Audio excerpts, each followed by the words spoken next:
Hello lovely people, and welcome once again to my channel, The Aspie Witch. My name's Brooke, I have Asperger's and I am a traditional pagan witch. And today I'd like to talk about the tools that you may or may not need to get started on your witchcraft journey.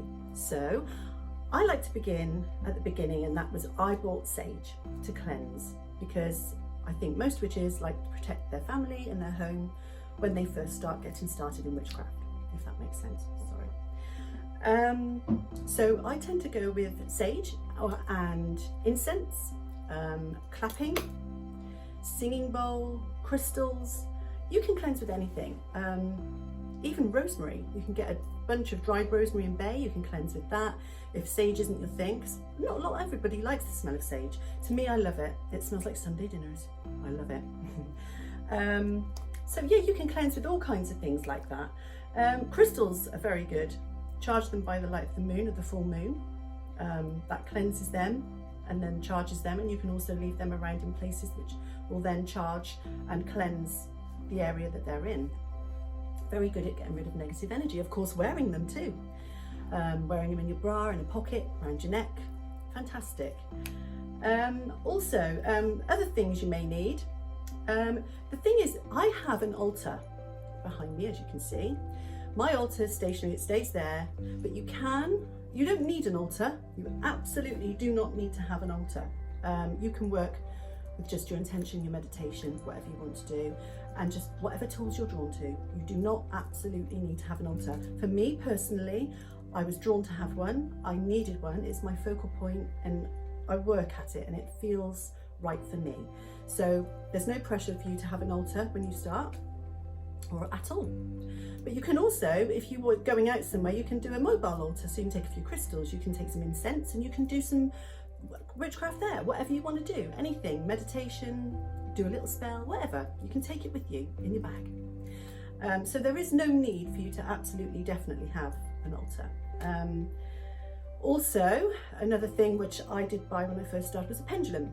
I was drawn to the pendulum work, which is the divination. And I clicked with that straight away. It may not be for everybody, again, but for me, it worked really, really well. And it was a really good way for me to connect with my higher guides, my angels, and ancestors. And it really does. And I still, to this day, there's not a day goes by where I don't get my old pendulum out. Also, you could try candles. You know, you can cleanse with candles, you know. You can anoint them with your favourite carrier oil and some herbs. Rosemary's great for protection. You could go around with your wand, if you have a wand. I've got a wand. I've got a rowan tree wand, and I've adapted it to I could show you actually, to my own self. I've wrapped it in red ribbon, again, this is for protection. And I find working with a wand, for me, this particular wand, pointy wand, is really, really effective for me. You can of course use a pointed crystal to cast your circles and point your energy. Absolutely, you can do that as well. Or you can just use your finger, because the power lies within you. This just amplifies it a little bit, okay? So there is that you can do. Also on the full moon, what I tend to do is I make moon water. What I do is I just put some water. You can use filtered water. I just use tap water because it's the same. You fill this with water on the night of the full moon. The last time I did this was on the super moon, which was on the 30th of August this year, 2023. And I put this outside along with my crystals for charging and cleansing. And then the moon charges up the water. And then what I do with it, not only do I use it in spells, but I also add a few drops of sandalwood to it. And what you can do is spray your windows and your curtains with that, and put your intention in of protection. And that again will protect against any negative energies entering your home. You can also spray it around your doorways. That's another good thing. So there's a good little tip for you. Also, what I tend to do when I first tended to do, and I still do, is I do a lot of journaling. I have a grimoire, or book of shadows, whichever you prefer to call it. I write in there daily, whatever activities I do with witchcraft. it goes in, even if it's something as simple as stirring my intention into my coffee in the morning, or my porridge, or even stirring a stew. You put it in, that's kitchen witchery. I'm going to come to all this further on down the line in later videos. I will explain further about how I work with those things. So that's really good. Yeah, journaling is very important. And I also do, another thing you might want to get for divination is the tarot. Now, again, there's so many different decks that you can choose from. It can get a little bit overwhelming now and then. So I just went with the original Rider-Waite-Smith deck, and straight away I connected with it again, like I did with the pendulum. I understood the cards. They're very tricky to get going with though. I had to use the book a few times, you know, to get used to them and understand what the cards, the depth and the reality of the card means, before I started to use my own intuition and my own guidance, my spirit guides, to help me to actually read them without the book. So it is a little bit tricky, but then when you go to another deck, like I've got an Oracle Angel deck as well, they're so easy to read after you've done the Rider-Waite ones, honestly. They really are so easy to read.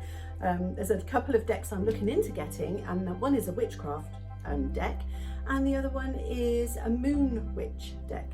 They all look really, really lovely. So I'm looking forward to getting those. So yeah, there's the tarot you can look at. None of this stuff though, I have to stress, you don't need any of this stuff. This is just things that I have gathered on my journey through my witchcraft path. And stuff that I've found has worked for me. And again, like I said in the previous video, always go with things that work for you.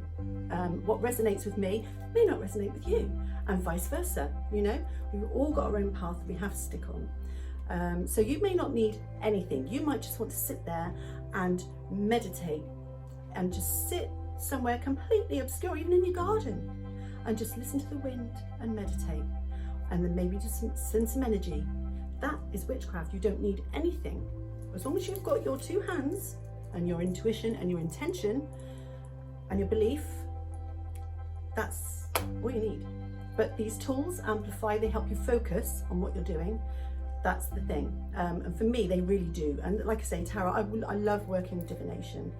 And I read other people's tarot as well, and that's great because you're helping other people too. So yeah. And also another quick thing, when you first start, you don't have to start doing spells straight away.